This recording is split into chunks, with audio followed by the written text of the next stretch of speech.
Hi ಎಲ್ರಿಗೂ ನಮಸ್ಕಾರ. Welcome back to Asian ಮಾನ್ಯ ಯೂಟ್ಯೂಬ್ ಚಾನಲ್. ನಾವಿವತ್ತು ಇಂಡಿಯಾಗೆ ಟ್ರಾವೆಲ್ ಮಾಡ್ತಿದ್ವಿ. ನಾನಂತೂ ತುಂಬಾ ಖುಷಿಯಾಗಿದ್ದೀನಿ. ನಮ್ಮ ಅಪಾರ್ಟ್ಮೆಂಟ್ ಕೆಳಗಡೆನೇ ಮಿನಿ ಬಸ್ ಸ್ಟಾಪ್ ಇದೆ. ಸೊ ನಾವು ಏರ್ಪೋರ್ಟ್ಗೆ ಹೋಗಬೇಕು ಅಂತಂದರೆ ಮಿನಿ ಬಸ್ಸಲ್ಲಿ ಹೋಗಿ ಅಲ್ಲಿಂದ ಮೆಟ್ರೋದಲ್ಲಿ ಸಹ ಹೋಗ್ಬೋದು. ಮೆಟ್ರೋ ಬಂದು ಏರ್ಪೋರ್ಟ್ ಎಕ್ಸ್ಪ್ರೆಸ್ ಇದೆ. ವಿತಿನ್ 25 ಮಿನಿಟ್ಸ್ ಏರ್ಪೋರ್ಟ್ ರೀಚ್ ಆಗ್ತೀವಿ. MTR ಅಲ್ಲದೆ ಇನ್ನೊಂದು ಕನ್ವೀನಿಯೆಂಟ್ ವೇ ಬಂದು ಬಸ್. ಸೊ ನಮ್ಮ ಅಪಾರ್ಟ್ಮೆಂಟಿಂದ 5 to 10 ಮಿನಿಟ್ಸ್ ವಾಕ್ ಮಾಡಿದ್ರೆ ಈ ಬಸ್ ಸ್ಟಾಪ್ ಇದೆ. ಇಲ್ಲೇ ಏರ್ಪೋರ್ಟ್ಗೆ ಹೋಗೋಂಥ ಬಸ್ ಬರುತ್ತೆ. ಟ್ಯಾಕ್ಸಿಲಿ ಸಹ ಹೋಗ್ಬೋದು, ಆದರೆ ಟ್ಯಾಕ್ಸಿ ಸ್ವಲ್ಪ ಎಕ್ಸ್ಪೆನ್ಸಿವ್. ಸೊ ಅದಕ್ಕಿಂತ ಕನ್ವೀನಿಯೆಂಟಾಗಿ ಬಸ್ ಮತ್ತು ಮೆಟ್ರೋ ಫೆಸಿಲಿಟೀಸ್ ಇದೆ. ಸೊ ಇದನ್ನೇ ಜಾಸ್ತಿ ಪ್ರಿಫರ್ ಮಾಡ್ತೀವಿ. ನಾವಿರೋ ಪ್ಲೇಸಿಂದ ಏರ್ಪೋರ್ಟ್ಗೆ ಹೋಗೋ ಬಸ್ಸು A32. ಎಯಿಂದ ಯಾವುದೆಲ್ಲ ಬಸ್ ನಂಬರ್ ಸ್ಟಾರ್ಟ್ ಆಗುತ್ತೋ ಅದೆಲ್ಲ ಬಸ್ಸು ಏರ್ಪೋರ್ಟ್ಗೆ ಹೋಗುತ್ತೆ. ಆ್ಯಂಡ್ ಬಸ್ಸಲ್ಲಿ ಈ ಥರ ಜಾಗ ಇದೆ. ಇಲ್ಲಿ ನಾವು ಲಗೇಜ್ನ ಇಡ್ಬೋದು. ಸೊ ಏರ್ಪೋರ್ಟ್ ಬಸ್ಸಲ್ಲಿ ಮಾತ್ರ ಈ ಥರ ಫೆಸಿಲಿಟೀಸ್ ಇದೆ ಲಗೇಜ್ನ ಇಟ್ಕೊಳ್ಳೋಕ್ಕೆ. ಆ್ಯಂಡ್ ಇದು double decker bus. So Yeshu ಮತ್ತು ಪಾಪು ಇಬ್ಬರೂ ಮೇಲ್ಗಡೆ ಹೋಗಿ ಕೂತಿದ್ರು. ನಾನು ಸಹ ಮೇಲೆ ಹೋಗ್ತಾಯಿದ್ದೀನಿ ಇವಾಗ.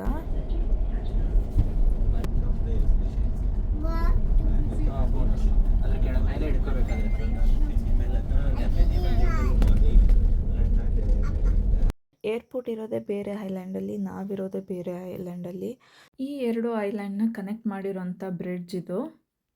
ಈ ಬ್ರಿಡ್ಜ್ನ ಚಿಂಗ್ಮಾ ಬ್ರಿಡ್ಜ್ ಅಂತ ಕರೀತಾರೆ. ಏನಕ್ಕೆ ಅಂತಂದರೆ ಇದು ಚಿಂಗಿ ಅನ್ನೋಂಥ ಐಲ್ಯಾಂಡು ಹಾಗೆಯೇ ಮಾವಾನ್ ಅನ್ನೋಂಥ ಐಲ್ಯಾಂಡ್ನ ಕನೆಕ್ಟ್ ಮಾಡಿದೆ.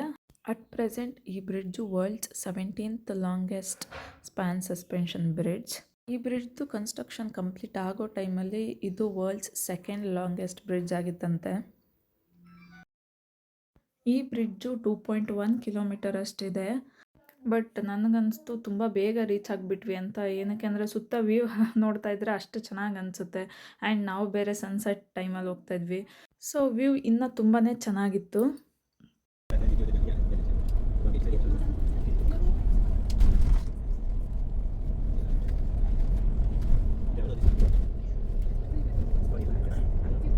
ಇವಾಗ ಬ್ರಿಡ್ಜ್ ಕ್ರಾಸ್ ಆದಮೇಲೆ 5 ಮಿನಿಟ್ಸ್ ಅಷ್ಟೇ ಏರ್ಪೋರ್ಟ್ಗೆ, ತುಂಬ ಏನು ದೂರ ಇಲ್ಲ. ಆ್ಯಂಡ್ ಬಸ್ಸು ಏರ್ಪೋರ್ಟ್ ಮುಂದೆನೇ ಸ್ಟಾಪ್ ಮಾಡುತ್ತೆ. ನಾವು ಬಸ್ ಸ್ಟಾಪಲ್ಲಿ ಇಳಿದು ಅಥವಾ ಸ್ವಲ್ಪ ದೂರದಲ್ಲಿ ಬಸ್ ನಿಲ್ಲಿಸಿ ಅಲ್ಲಿಂದ ನಡ್ಕೊಂಡು ಹೋಗಬೇಕು ಏರ್ಪೋರ್ಟ್ಗೆ, ಆ ಥರ ಎಲ್ಲ ಏನೂ ಇಲ್ಲ. ತುಂಬಾ ಕನ್ವೀನಿಯೆಂಟ್ ಆಗಿದೆ. ಸೊ ನಾವಿವಾಗ ಏರ್ಪೋರ್ಟಿಗೆ ರೀಚ್ ಆದ್ವಿ. ಟರ್ಮಿನಲ್ 1ಅಲ್ಲೇ ನಾವು ಇಳ್ಕೊಂಡಿದ್ದೀವಿ ಇವಾಗ. Welcome to Hong Kong international airport. ಇವಾಗ ಟೈಮ್ ಈವ್ನಿಂಗ್ 6:25. ಬಸ್ಸಲ್ಲಿ ಎಕ್ಸಾಕ್ಟಾಗಿ 30 ಮಿನಿಟ್ಸ್ ಟ್ರಾವೆಲ್ ಆಯಿತು ಅಷ್ಟೇ.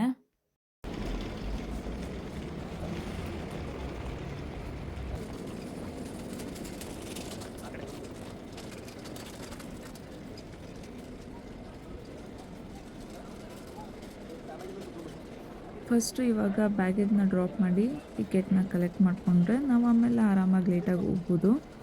ನಾನು ಪಾಪುಗೆ ಸ್ಟ್ರೋಲರ್ ತಂದಿಲ್ಲ, ಯಾಕಂದರೆ ಸಮ್ಟೈಮ್ಸ್ ಅವನು ಕೂರೋದಿಲ್ಲ. ಕೂತಿಲ್ಲ ಅಂದರೆ ಅವನ್ನೂ ಎತ್ಕೊಂಡು ಸ್ಟ್ರೋಲರ್ನೂ ತೊಳ್ಕೊಂಡು ಹೋಗೋಕ್ಕೆ ನನಗೆ ಸುಮ್ಮನೆ ಕಷ್ಟ ಆಗುತ್ತೆ. ಅದಕ್ಕಿಂತ ಬೆಟರ್ ಅವನ್ನ ಎತ್ಕೊಂಡೇ ಹೋಗ್ಬೋದು ಅಂತ ಅನ್ನಿಸ್ತು. ಹಾಗಾಗಿ ನನ್ನ ಪಾಪುಗೆ ಸ್ಟ್ರೋಲರ್ನ ತೊಗೊಂಬರಲಿಲ್ಲ.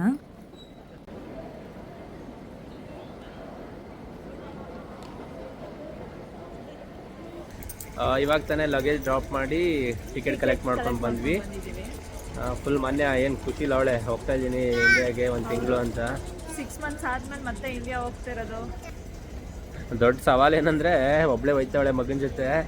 ಅವನು ಶಿಷ್ಯ ಏನಾದರೂ ಕೊಡಬೇಕು, ಆಟ್ಲೆ ಮಜಾ ಇರುತ್ತೆ. ಏಕೆಂದರೆ ಇಷ್ಟು ದಿನ ಬರೀ ಎಲ್ಲೋದ್ರು ನಾನು ಎತ್ಕೊಂಡು ನಾನು ಆಟ ಆಡಿಸ್ಕೊಂಡು ನನ್ನ ಜೊತೆ ಇದ್ದ. ಇವಳು ಬರೀ ಸುತ್ತಾಡ್ಕೊಂಡು ಕೈಯಲ್ಲಿ ಆಡಿಸ್ಕೊಂಡು ಆಡ್ತಿದ್ಲು. ಇವಾಗ ಗೊತ್ತಾಗುತ್ತೆ ಅಮ್ಮಂಗೆ. ನನಗೂ ಭಯ ಇದೆ, ನಾನೇನು ಆರಾಮಾಗಿಲ್ಲ. ಯಾಕಂದರೆ ಹೆಂಗಿರ್ತಾನೆ, ಅಳ್ತಾನ, ಏನು ಮಾಡ್ತಾನೆ ಅನ್ನೋದೇ ಗೊತ್ತಿಲ್ಲ. ಫಸ್ಟ್ ಟೈಮ್ ಹೋಗ್ತಾ ಇದ್ದೀನಿ ಒಬ್ಬಳೇ ಅವನ ಜೊತೆ. ನೋಡಬೇಕು ಏನು ಮಾಡ್ತಾನೆ ಅಂತ. ದೇವ್ರ ದಯೆಯಿಂದ ಅಳ್ದೇ ಇದ್ರೆ ಅಷ್ಟೇ ಸಾಕು.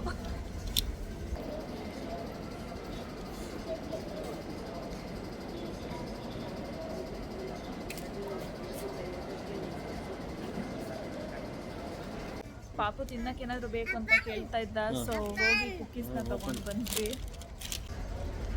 ಸೊ ನಾವು ನೆನ್ನೆನೇ ಚೆಕ್ ಇನ್ ಮಾಡ್ಕೊಂಡಿದ್ವಿ. 24 hours ಮುಂಚೆ ಆನ್ಲೈನ್ ಚೆಕ್-ಇನ್ ಮಾಡ್ಕೊಬೋದು. ನಾನು ಪಾಪು ಜೊತೆ ಬರ್ತಿರೋದ್ರಿಂದ ಬ್ಯಾಸಿನೇಟ್ ಇರೋ ಅಂಥ ಜಾಗನ ನೋಡಿ ಚೆಕ್-ಇನ್ ಮಾಡಿಕೊಂಡು ನೆನ್ನೆನೇ ಸೀಟೆಲ್ಲ ಬುಕ್ ಮಾಡ್ಕೊಂಡಿದ್ದೀವಿ. ಸೊ ಇನ್ನೂ ಆರಾಮ್ ಅಂತ ಅನಿಸುತ್ತೆ. ಏನು ಡಿಫ್ರೆನ್ಸ್ ಅಂತ ಅಂದರೆ ಪಾಪು ಇರೋದ್ರಿಂದ ಅವ್ನು ಬ್ಯಾಸಿನೇಟ್ ಇರೋ ಜಾಗ ಬುಕ್ ಮಾಡಿದ್ರೆ ಕೂರ್ತಾನೋ ಇಲ್ವೋ ಅಟ್ಲೀಸ್ಟ್ ಸ್ವಲ್ಪ ಸ್ಪೇಷಿಯಸ್ ಆಗಿರುತ್ತೆ. ಸೊ ಅದು ಈಸಿ ಆಗುತ್ತೆ ನಮಗೆ. ಅಟ್ಲೀಸ್ಟ್ ನಿಲ್ಲಿಸ್ಕೊಬೋದು, ಹಂಗೆ ನಾವು ಕಾಲು ನೀಡ್ಕೊಳಕ್ಕಾಗಿರ್ಬೋದು, ತುಂಬ ಹೆಲ್ಪ್ಫುಲ್ ಆಗುತ್ತೆ. ಸೊ ಯಾರಾದರೂ ಪಾಪು ಜೊತೆ ಹೋಗ್ತಾಯಿದ್ರೆ ಮೇಕ್ ಶ್ಯೂರ್ ದಟ್ ಬ್ಯಾಸಿನೇಟ್ ಇರೋ ಅಂಥ ಪ್ಲೇಸ್ನ ಚೆಕ್-ಇನ್ ಮಾಡ್ಕೊಳ್ಳಿ ನೀವು ಮುಂಚೆ. 8:50ಗೆ ಫ್ಲೈಟ್ ಡಿಪಾರ್ಚರ್ ಇರೋದು ಆ್ಯಂಡ್ ನಾವು ಇಂಡಿಯಾ ರೀಚ್ ಆಗೋಕ್ಕೆ 5.5 hours ಬೇಕು.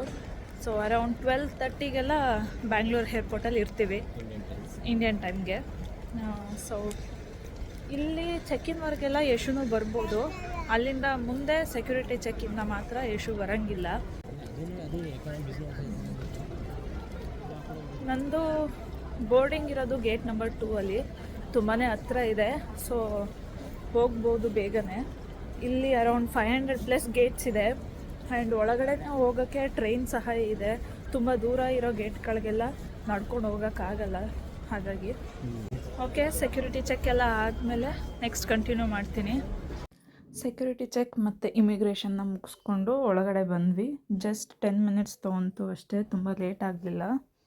5 to 15 minutes ವಾಕ್ ಅಂತ ಹಾಕಿದ್ದಾರೆ. ನೋಡೋಣ. ಇಲ್ಲಿ ನೋಡಿ 5:30 ಗೇಟ್ಸ್ ಇದೆ. ಸೊ ಇಮ್ಯಾಜಿನ್ ಮಾಡಿ 5:30 ಗೇಟ್ಸ್ ಅಂದರೆ ಎಷ್ಟು ದೂರದವರೆಗಿರುತ್ತೆ ಅಂತ. ನಡ್ಕೊಂಡಂತೂ ಹೋಗೋಕ್ಕಾಗಲ್ಲ, ಹಾಗಾಗಿ ಟ್ರೈನಲ್ಲಿ ಹೋಗಬೇಕಾಗುತ್ತೆ.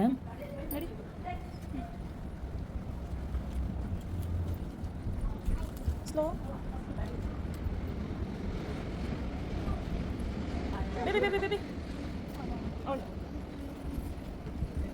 ಸೊ ನಾವಿವಾಗ ಫ್ಲೈಟ್ ಒಳಗಡೆ ಹೋಗ್ತಾ ಇದ್ದೀವಿ. ನಾನು ಆದಷ್ಟು ಒಳಗಡೆ ವೀಡಿಯೋ ಮಾಡೋಕ್ಕೆ ಟ್ರೈ ಮಾಡ್ತೀನಿ, ಬಟ್ ನನಗೆ ಗೊತ್ತಿಲ್ಲ ಪಾಪು ಜೊತೆ ಮಾಡೋಕ್ಕಾಗುತ್ತೋ ಇಲ್ವೋ ಅಂತ. ಎಸ್, ಫೈನಲಿ ಬ್ಯಾಂಗ್ಳೂರ್ ರೀಚ್ ಆದ್ವಿ. ಆಲ್ಮೋಸ್ಟ್ 12:30 ಹಾಗೆ ಫ್ಲೈಟ್ ಲ್ಯಾಂಡ್ ಆಯಿತು.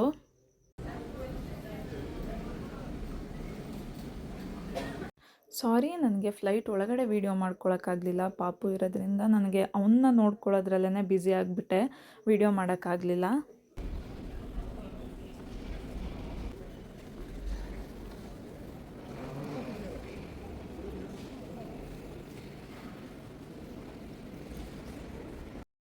ನಾನು ನಮ್ಮ ಕನ್ನಡ ಹೀರೋಯಿನ್ಸ್ನ ಮೀಟ್ ಮಾಡಿದೆ. ಅವರು ಸಹ ಹಾಂಗ್ಕಾಂಗ್ನಿಂದ ನಾವು ಬಂದಂಥ ಫ್ಲೈಟಲ್ಲೇ ಇಂಡಿಯಾಗೆ ಟ್ರಾವೆಲ್ ಮಾಡಿದರು.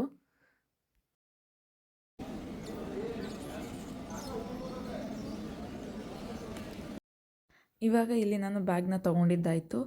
ಫೈನಲಾಗಿ ಎಕ್ಸಿಟ್ ಆಗಬೇಕು, ಅದಷ್ಟೇ ಇರೋದು.